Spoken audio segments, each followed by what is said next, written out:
This is the story of one of the darkest chapters in criminal history in the Appalachian region of what would become West Virginia. Before we begin, I invite you to leave a like on this video. In the winter of 1849, a prosperous settlement of 217 souls simply ceased to exist, not through fire, not through disease, not through any natural disaster recorded in the annals of regional history. The town had a name once. Records show it clearly in county ledgers from 1847 and 1848. But by March of 1850, every document, every map, every official registry had been deliberately altered. The name had been struck through with black ink so thick and so deliberately applied that even modern archival restoration techniques cannot penetrate it. What you are about to hear is not legend. It is documented fact, preserved in archives that few have dared to fully examine. The Appalachian Hills in 1849 represented the advancing edge of American expansion. Small settlements dotted the mountainous terrain, isolated by geography but connected by ambition. One such town, established in 1843 according to Virginia territorial records, sat in a valley approximately 43 miles southwest of what is now Charleston, West Virginia. The settlement thrived on lumber and small-scale iron ore extraction. Census records from 1848, preserved in the Virginia Historical Society archives in Richmond, list 217 residents, 41 families, a general store, a church, a schoolhouse, and a municipal building that doubled as the mayor's residence. Mayor Silas Dunmore arrived in the town in 1846. Records from the Baltimore Municipal Archives indicate he previously served as a city administrator in Maryland, though his departure was abrupt and his references peculiar. He was 54 years old, a widower, educated at what he claimed was the College of William and Mary, though the college has no record of his attendance. Dunmore brought with him a substantial private library, described in a letter by Reverend Thomas Wickham as containing volumes in Latin, Greek, and languages the Reverend could not identify. This letter, dated November 1847, is housed in the Presbyterian Historical Society in Philadelphia. By all accounts, Dunmore was an effective administrator. The town prospered under his guidance. New families arrived. A second sawmill was constructed. Plans were drawn for a proper town square. Then came the winter of 1849. Between December 12, 1849 and February 28, 1850, 217 people entered a sequence of events that would result in the complete erasure of their town from official existence. Only 9 individuals survived to tell any portion of what occurred, and what they told was so disturbing that authorities made the decision to erase the town entirely. Something happened in that valley that winter, something that the survivors insisted was still happening.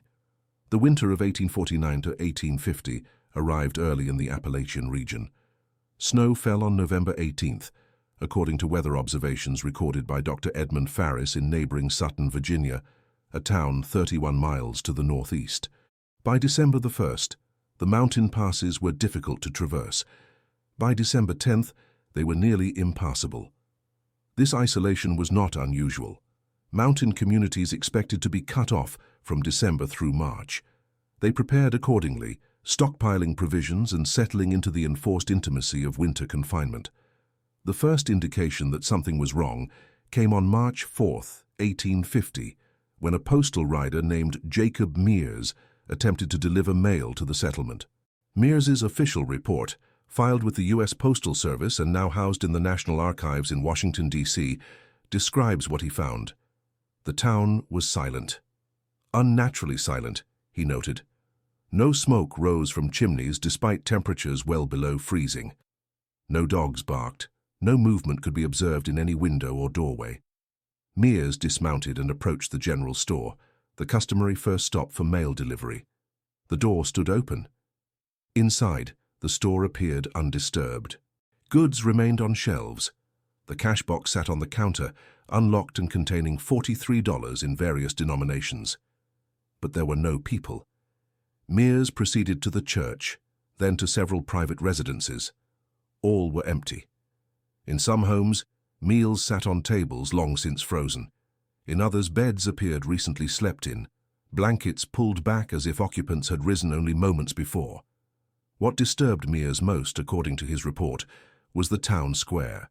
In the center of the square stood a platform that had not been there during his previous delivery in November. The platform was circular, approximately 30 feet in diameter, constructed of wood that appeared fresh cut. On this platform were arranged 41 chairs in a specific pattern, concentric circles with one chair at the precise center. Every chair faced inward toward that center chair. On each chair lay a piece of clothing, a shirt, a dress, a child's coat. 41 pieces of clothing, arranged as if their wearers had simply vanished from within them. The center chair held something else. Mears described it as a book, bound in what he initially thought was dark leather, open to a page covered in handwriting so dense that the words seemed to merge into solid black. Mears did not approach the platform closely. Something about its geometry, he later told investigators, made him feel physically ill. Instead, he mounted his horse and rode directly to the county seat in Sutton. Sheriff Henry Blackwood received Mears's report with skepticism. The idea that an entire town could vanish seemed absurd, but Blackwood was thorough. On March 6th, he assembled a party of 12 men, including Dr. Edmund Farris, and rode to investigate. Blackwood's official report, preserved in the West Virginia State Archives, confirms Mears's observations in every particular. The town was deserted. The platform stood in the square. The clothing lay on the chairs. The book remained open at the center, but Blackwood noticed details Mears had missed or been too disturbed to report. The doors of every building in the town had been marked.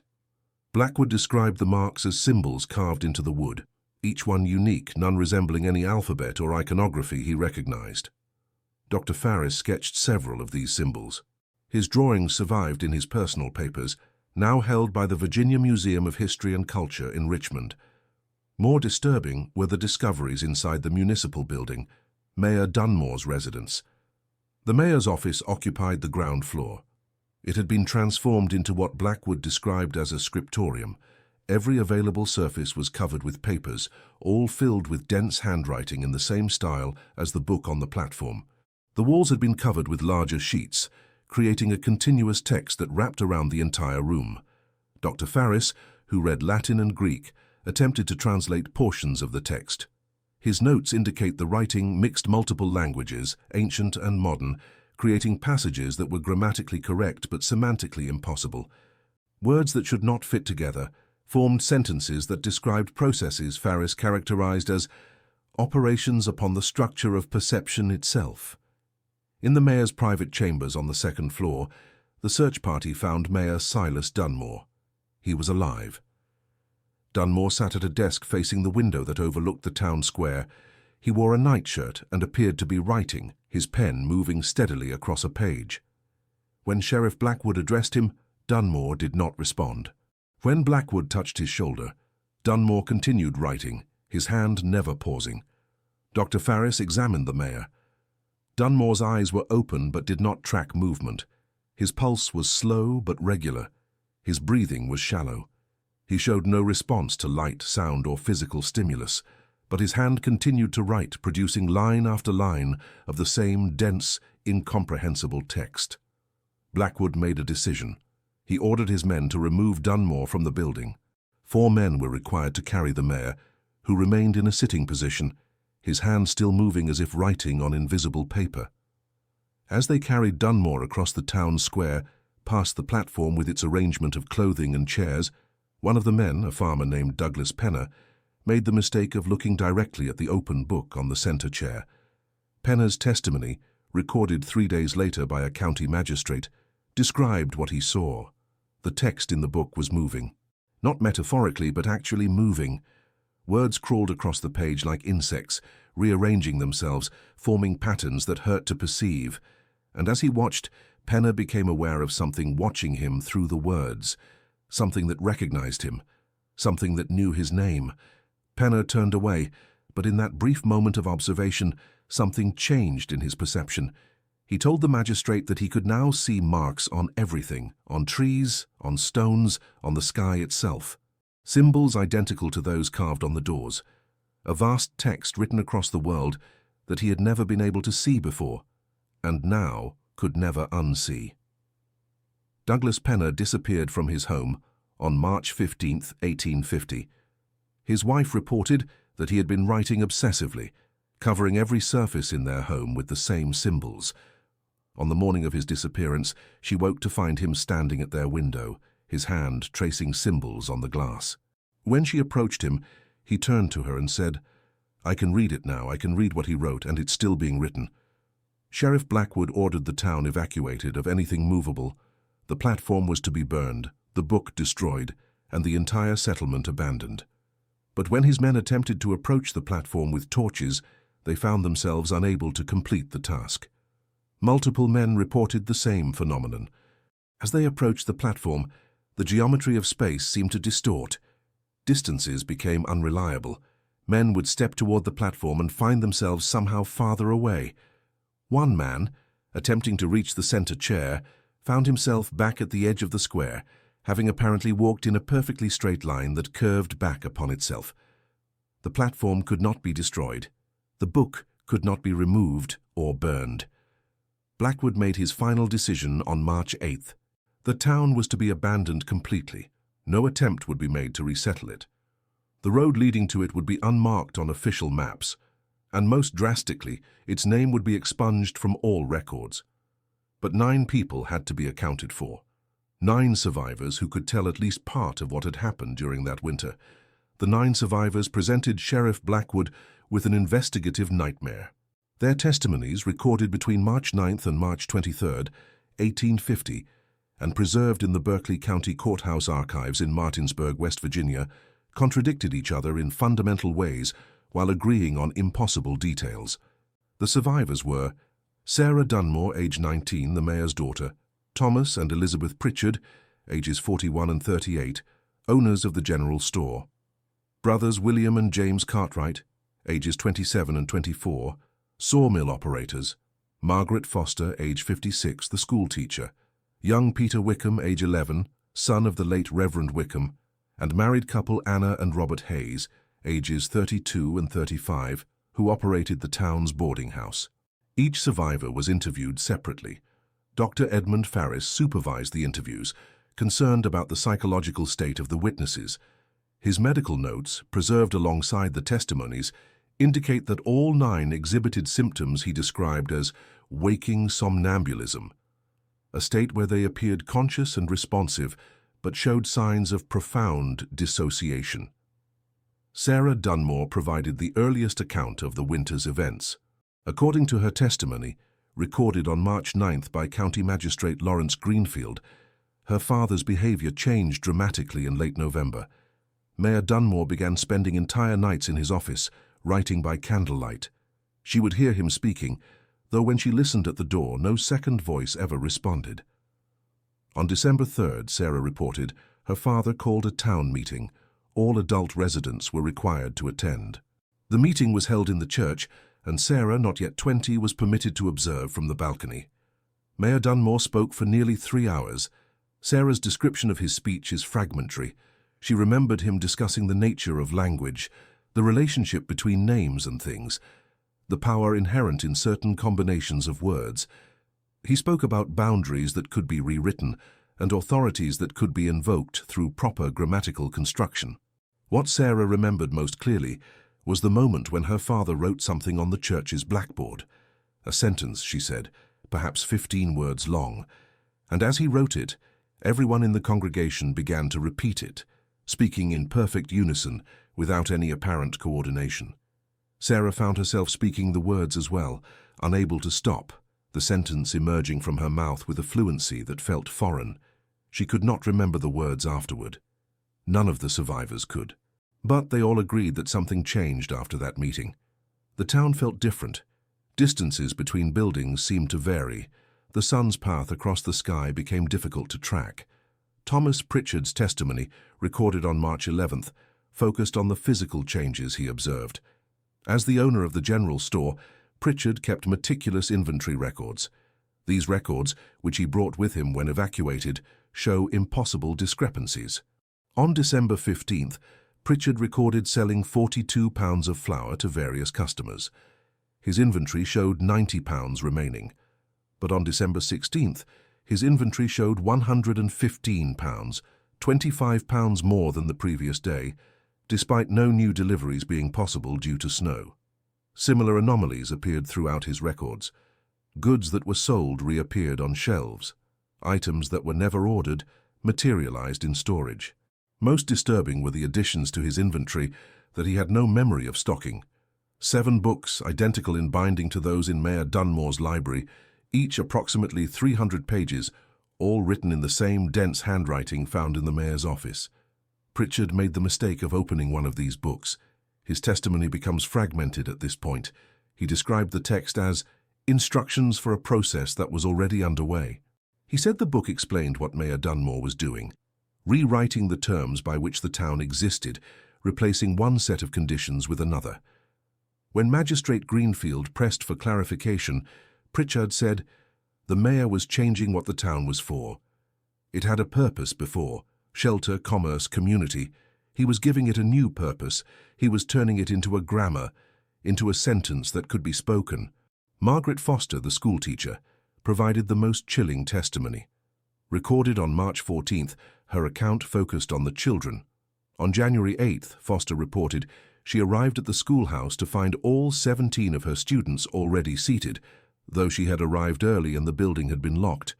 The children sat in perfect silence, their hands folded on their desks, staring at the blackboard. On the blackboard was written a sentence in perfect penmanship that none of the children could have produced. Foster copied the sentence into her teaching journal, which she had with her during the evacuation. The journal is housed in the West Virginia University Archives in Morgantown. The sentence read, "We name ourselves into being, and in naming, we invoke the attention of that which listens for its name." Foster asked who had written it. All 17 children raised their hands simultaneously. When she asked them individually, each child insisted they had written it themselves, and each appeared genuinely confused that the others were making the same claim. Over the following weeks, Foster observed the children beginning to speak in unison without prompting. They would answer her questions as a single voice, their words perfectly synchronized. More disturbing, they began completing each other's thoughts across distances, as if a sentence begun by a child in the schoolhouse could be finished by another child at home.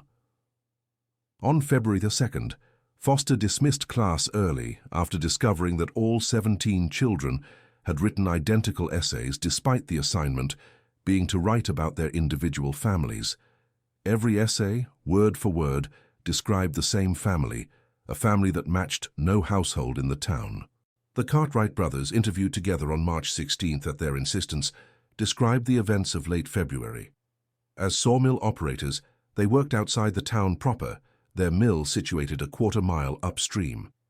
This distance, they believed, provided some protection from whatever was affecting the other residents. On February 19th, William Cartwright reported they observed the entire town population gathering in the square. All 208 remaining residents, excluding the 9 who would survive, formed a procession that moved in a specific pattern around the platform that Mayor Dunmore had constructed. The procession lasted for 7 hours. The Cartwright brothers watched from the mill. They reported that the townspeople moved in absolute silence, never breaking formation, never stopping, tracing a pattern that William described as a symbol being written with human bodies. At sunset, the procession stopped. The townspeople took their positions on the platform, 1 person per chair, arranged in the concentric circles with Mayor Dunmore standing at the center. And then, according to both brothers' testimony, something impossible occurred. The townspeople began to fade, not suddenly but gradually, as if they were ink drawings being slowly erased. James Cartwright described it as watching people become transparent, like they were made of glass, and then like they were made of air, and then like they had never been there at all. The clothing remained, the chairs remained, the platform remained, but the people simply ceased to exist in any observable form. The 9 survivors had not attended the gathering in the square. Each had been specifically instructed by Mayor Dunmore to remain in their homes on that day. Sarah Dunmore reported that her father had visited her on the morning of February 19th, lucid for the first time in weeks, and told her that she must not join the others, that she was necessary as a witness, as evidence that something had occurred. Anna and Robert Hayes, interviewed on March 20th, were the last to provide testimony. Their account focused on the night of February 19th after the disappearance. Unable to sleep, Robert Hayes ventured outside near midnight. The town square was empty, except for the platform with its arrangement of clothing. But Hayes reported hearing voices, not from any specific direction, but from everywhere simultaneously.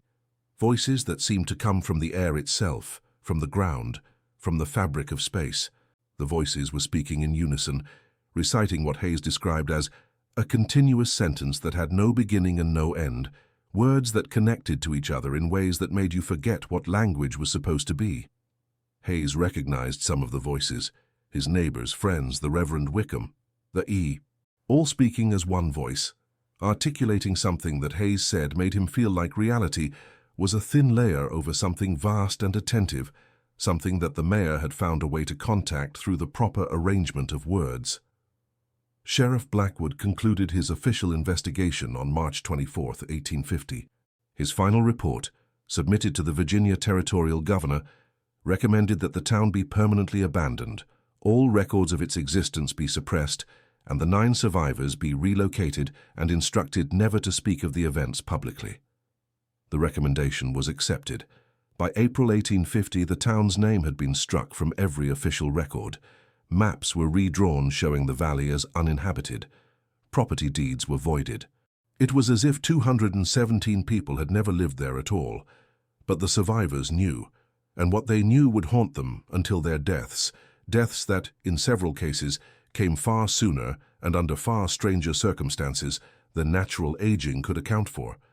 The case remained buried in obscure county archives for over a century. The 9 survivors scattered to different states, forbidden from discussing what they had witnessed. Most lived quiet lives and took their secrets to their graves.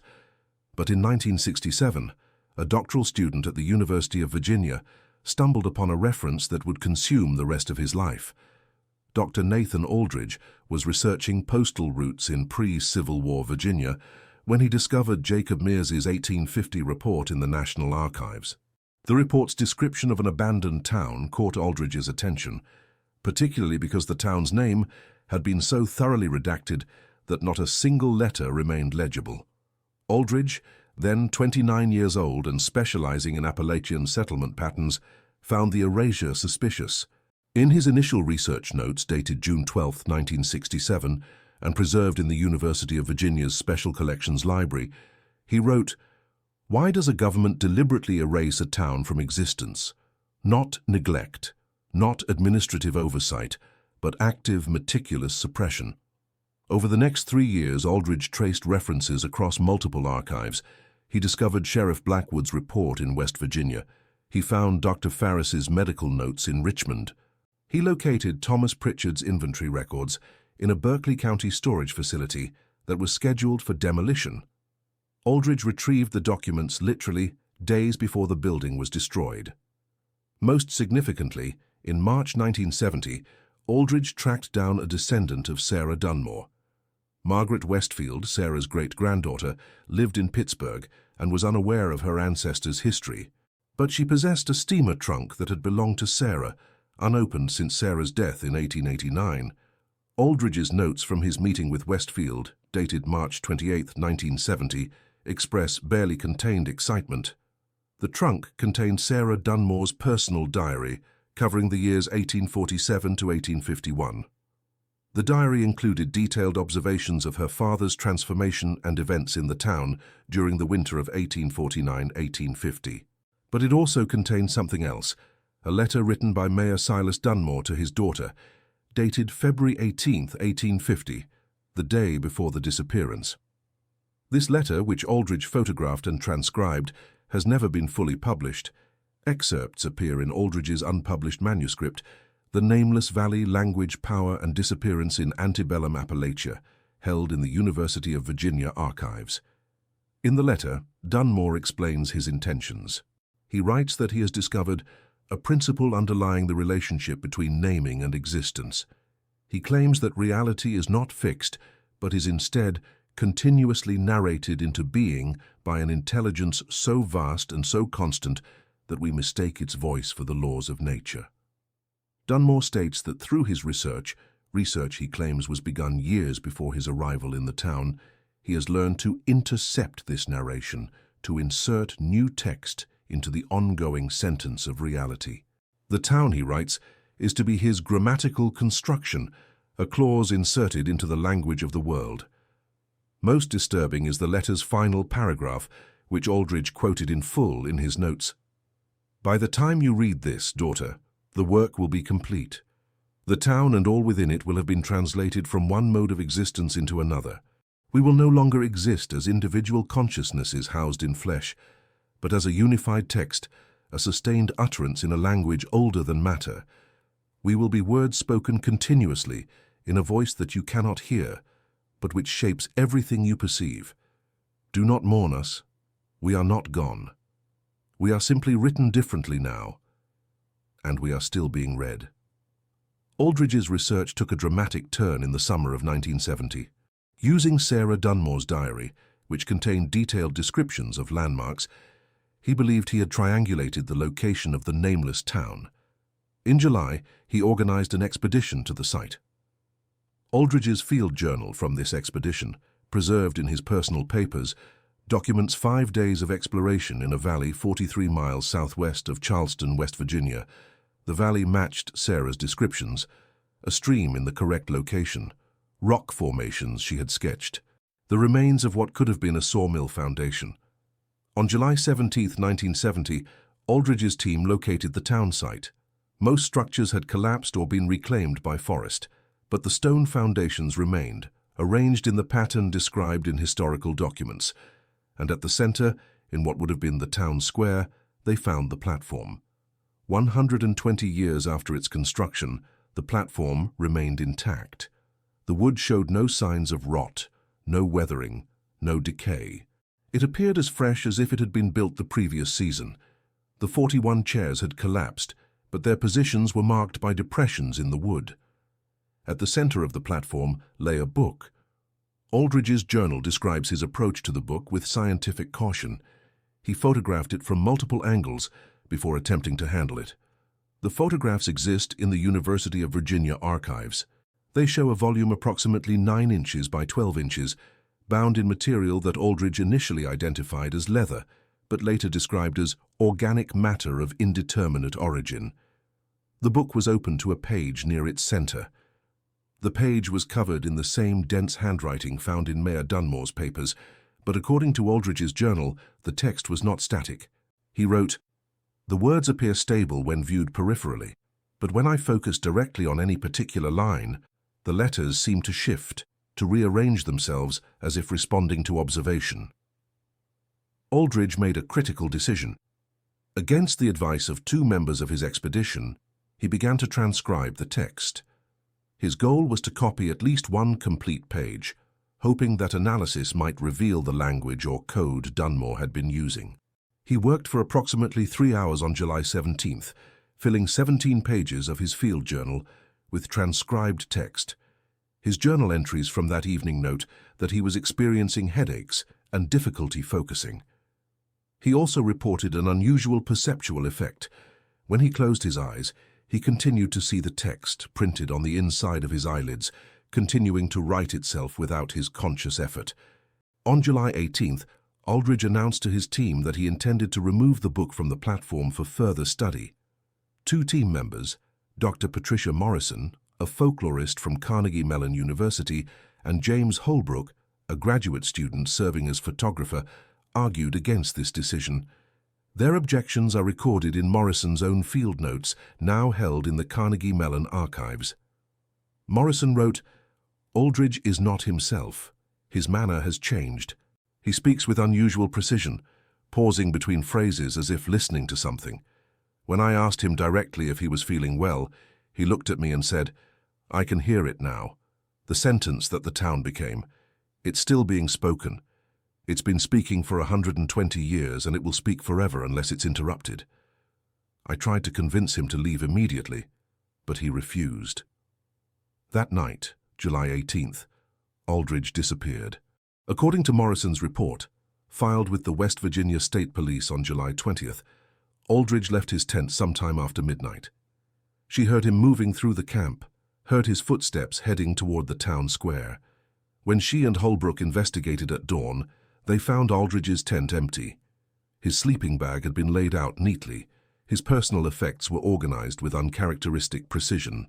On the platform in the town square, they found Aldridge's field journal, open to a page that had not been written when Morrison last saw it the previous evening.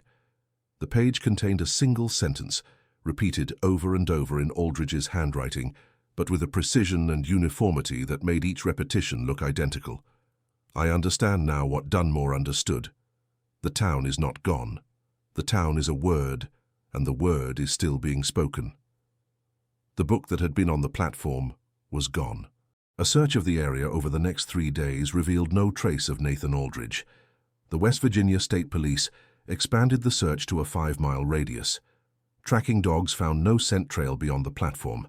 It was as if Aldridge had simply ceased to exist the moment he stepped onto that ancient wooden structure. The official investigation concluded in August 1970 with no determination. Aldridge was listed as a missing person. The case remains open, but the story does not end there. In 1973, a package arrived at the University of Virginia's Department of History. It was addressed to the department chair and contained no return address. The postmark was illegible. Inside was a manuscript, the completed version of Aldridge's book, The Nameless Valley, which had been unfinished at the time of his disappearance. The manuscript was over 400 pages long. The final chapter, titled Translation, described events that occurred after July 18, 1970, events that Aldridge could not have witnessed because he had vanished before they occurred. This final chapter described how Aldridge had taken the book from the platform, how he had begun to read it in its entirety, not just transcribing but comprehending, how the text had taught him the grammatical principles by which consciousness can be restructured, and how he had, in the end, achieved what he called voluntary translation, the conversion of his individual consciousness into a segment of the larger text that the town had become. The final paragraphs of the manuscript, according to a memorandum from Dr. Howard Reese, who received the package, stated, "I am no longer Nathan Aldridge in the conventional sense. I am a clause in a sentence that has been speaking for 123 years. The town still exists. We all still exist. But we exist as language now, as sustained utterance, and we are still being written. The voice that speaks us has never stopped. It will never stop. And it is always hungry for new words, new sentences, new speakers to add to its endless text." The manuscript was examined by 3 handwriting experts. All confirmed that it was written in Aldridge's hand throughout, including the sections describing his disappearance. No explanation for this anomaly has ever been proposed. The university sealed the manuscript in 1974. It has been examined by only 7 researchers in the subsequent 50 years under strict supervision. 3 of those researchers have requested that their access be revoked after reading portions of the text. 2 reported experiencing the same perceptual effects Aldridge described, the continuation of text on the inside of their eyelids, the sense of words being written through their thoughts. In 1982, Dr.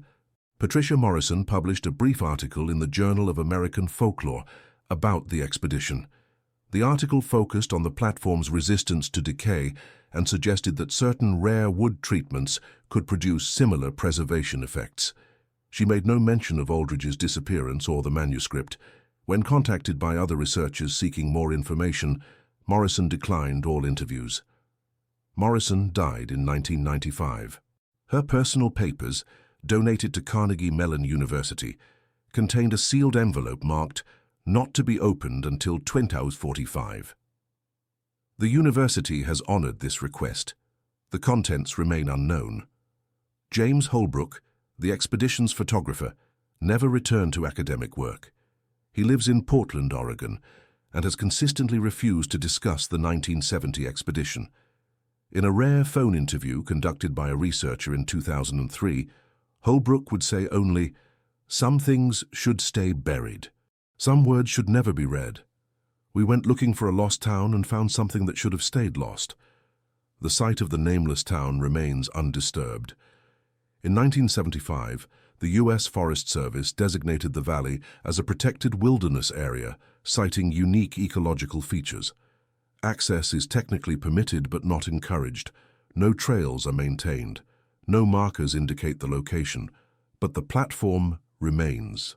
And the book, according to the last documented observation in 1970, may still be there, open to its page of ever-shifting text, waiting to be read by the next person curious enough or foolish enough to try to understand what Mayor Silas Dunmore understood in the winter of 1849.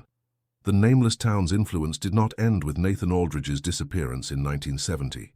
Over the past 5 decades, a pattern of incidents has emerged in the region surrounding the valley. Incidents that suggest the town, or whatever the town became, continues to exert an influence on reality. The U.S. Forest Service maintains a district office in Webster Springs, West Virginia, approximately 60 miles from the site. Records from this office, obtained through Freedom of Information Act requests filed by independent researchers in 2008, document a series of unusual reports from rangers patrolling the wilderness area containing the town site. Ranger Michael Desmond filed the first significant report on October 3, 1977. Desmond was conducting a routine patrol when he encountered what he initially believed was a historical reenactment group in the valley. He observed approximately 40 individuals dressed in mid-19th century clothing, arranged in a circular formation in a clearing. Desmond's report states, "The individuals appeared to be engaged in some form of ceremony or ritual. They stood motionless, facing inward toward a central point. I called out to inform them they were in a restricted area. None responded. I approached to within approximately 50 yards. At this distance, I observed that while the individuals appeared three-dimensional and solid, they cast no shadows despite the bright afternoon sun. I also noted that they made no sound whatsoever, no breathing, no movement of clothing, no footsteps, though several appeared to shift position." Desmond retreated and returned with a second ranger, Thomas Kilpatrick, approximately 40 minutes later. The clearing was empty. However, both rangers reported finding marks on the ground where the individuals had stood, depressions in the soil arranged in a precise circular pattern. Photographs of these depressions are included in the Forest Service file. More significantly, Desmond reported experiencing severe disorientation for several days after the encounter. He described difficulty maintaining focus, a sensation that words were slipping when he tried to read, and recurring dreams in which he was writing continuously in a language he did not recognize but somehow understood. Desmond transferred to a different district in January 1978. In his exit interview, preserved in Forest Service personnel records, he stated, "There's something wrong with that valley, not haunted, worse than haunted. It's like the space there is wrong, like reality doesn't work the same way. I don't know how else to describe it." Between 1977 and 1995, 17 rangers filed reports of unusual observations in or near the valley. These reports share common elements: figures in period clothing, geometric arrangements, the absence of natural sounds, and subsequent psychological effects, including vivid dreams of writing or speaking in unknown languages. In 1989, the Forest Service implemented an informal policy discouraging solo patrols in the area. This policy was never officially documented, but multiple rangers confirmed its existence in interviews conducted by researcher David Chen in 2012 for his unpublished manuscript, Persistent Phenomena in Appalachian Wilderness Areas. The most detailed modern account comes from Dr. Jennifer Colwell, a psychologist from the University of Pittsburgh who specializes in group behavior and mass phenomena. In the summer of 2003, Colwell was researching historical settlement patterns in the region and had obtained permission to visit the valley site, unaware of its history. Colwell's experience, documented in her research journal and later described in a 2006 interview with the Pittsburgh Post-Gazette, began when she located the platform. Like previous visitors, she found it in remarkable condition despite being over 150 years old. Unlike Aldridge, Colwell did not find a book on the platform.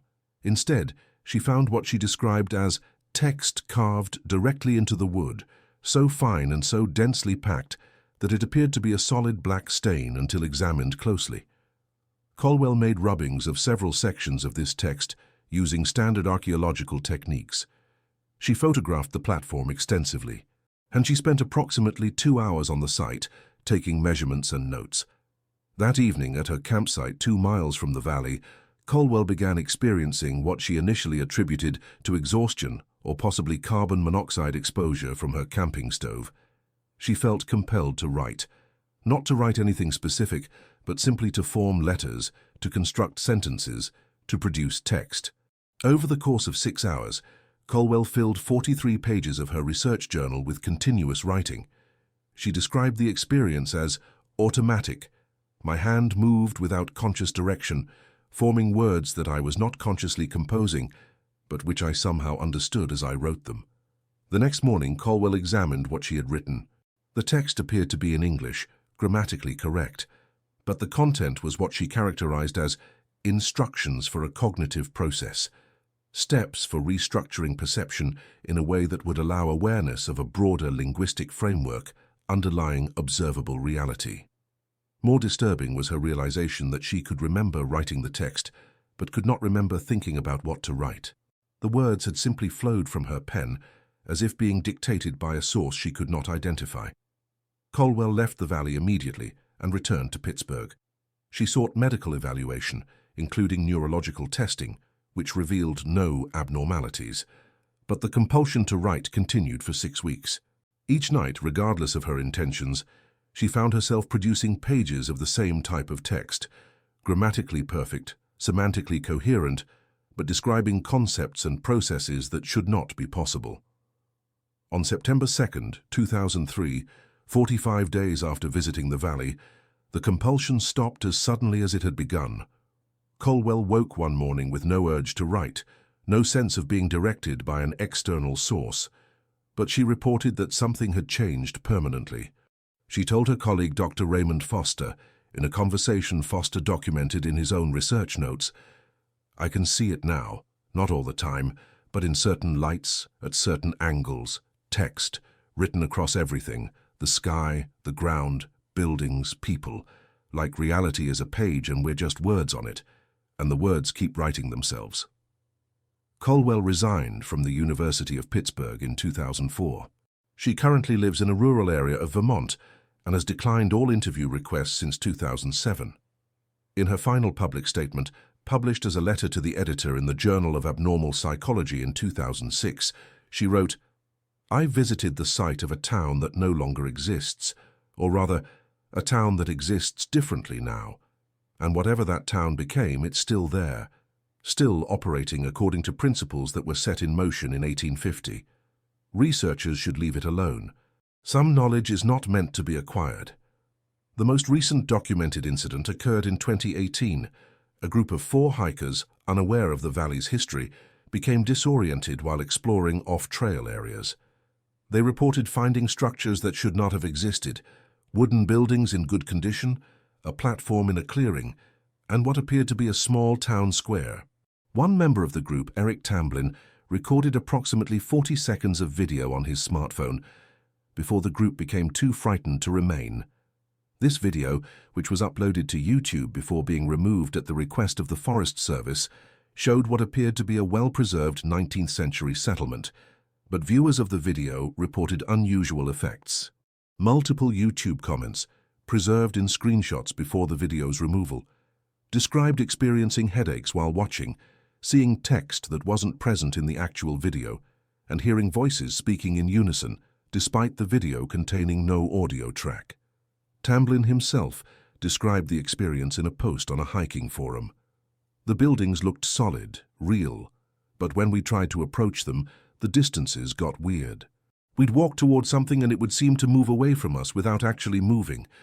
And the whole time, I had this sense that we were being observed, not by people, by the place itself, like the valley was aware of us and was trying to decide what to do with us." The group fled the area after discovering what Tamblyn described as marks on the trees, carved symbols that hurt to look at, like they were pulling at something inside my head. All 4 hikers reported experiencing nightmares for weeks afterward, always involving writing or speaking, in unknown languages.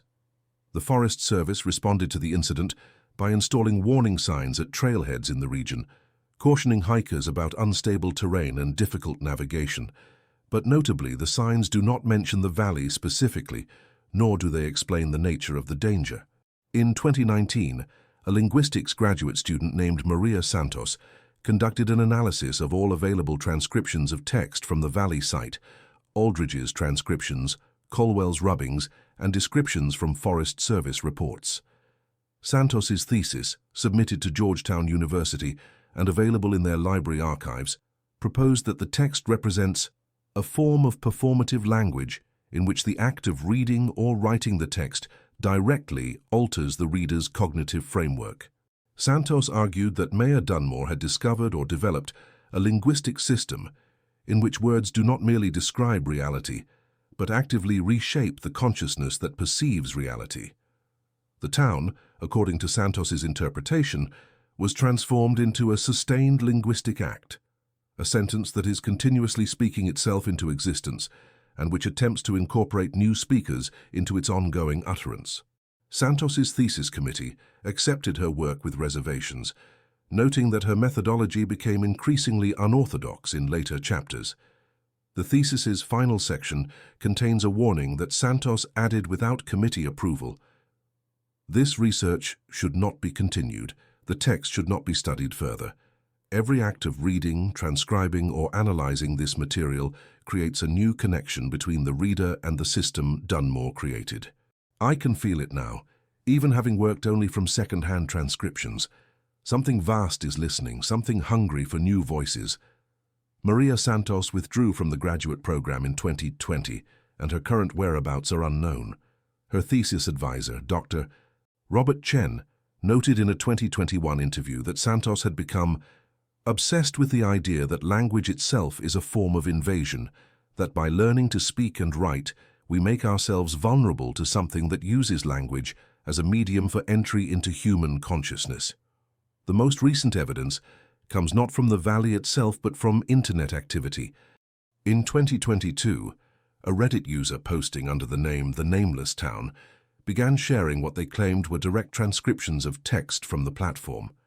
The posts were elaborate, running to thousands of words, all formatted as continuous prose without paragraph breaks.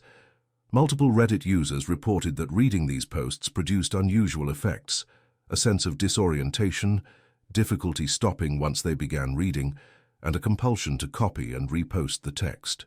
The original account was suspended by Reddit moderators in July 2022, after over 200 users reported experiencing negative psychological effects after reading the posts. But the text continued to spread. Users would post claiming they felt compelled to share it, that the words were writing themselves through them. Reddit administrators eventually implemented filters to automatically delete posts containing certain character sequences associated with the original texts. The identity of the Nameless Town was never established. The account had been created only days before the first post, used standard privacy tools to obscure its origin, and went silent immediately after suspension. But in the account's final post, made minutes before suspension, the user wrote, "I am in the valley now. I found what Dunmore found. I found what Aldridge found. The platform is here. The book is here. And I understand now. The town never disappeared. It's still here. We're all still here. Every person who vanished in 1850 is still present, still conscious, still speaking. They're speaking through me now. They're speaking through everyone who reads this. We are the sentence that Dunmore wrote. We are the text that continues. We are..." The post ended there. The account never posted again. 217 people entered the winter of 1849 in a prosperous Appalachian settlement. By February 1850, 208 of them had undergone what Mayor Silas Dunmore called translation, a conversion from individual existence into something else, something that persists to this day. The town has no name now. It was deliberately erased from maps and records, but erasure is not the same as non-existence. The valley remains, the platform remains. And the text, whatever linguistic construct Dunmore created, continues to operate according to principles we do not understand, and perhaps should not seek to understand. Nathan Aldridge is gone. Jennifer Colwell lives in isolation, seeing text written across reality itself. Maria Santos has disappeared. The Reddit user The Nameless Town has fallen silent. And dozens of others who have encountered the valley or its artifacts have reported permanent alterations to their perception and consciousness. The evidence suggests that Dunmore succeeded in his goal. He transformed the town into language, into a sustained utterance that continues to speak itself. And that utterance seeks new speakers, new voices to incorporate into its endless sentence. If you find yourself in the Appalachian region southwest of Charleston, West Virginia, and you encounter a valley that seems wrong, where distances behave strangely, where buildings appear that should not exist, where you find wooden structures impossibly well preserved, leave immediately. Do not approach any platform or circular structure you may find. Do not read any text carved into wood or stone. Do not examine any books or papers you discover. Do not attempt to transcribe, photograph, or record anything you observe. And if you begin to feel compelled to write, if words begin to flow from your pen without your conscious intention, if you start to see text written across the world itself, seek help immediately. Because once you begin to read the sentence that the town became, you may find that the sentence begins to read you. Some words, once read, cannot be unread. Some sentences, once begun, demand to be completed. The town is still speaking, and it is always listening for new voices.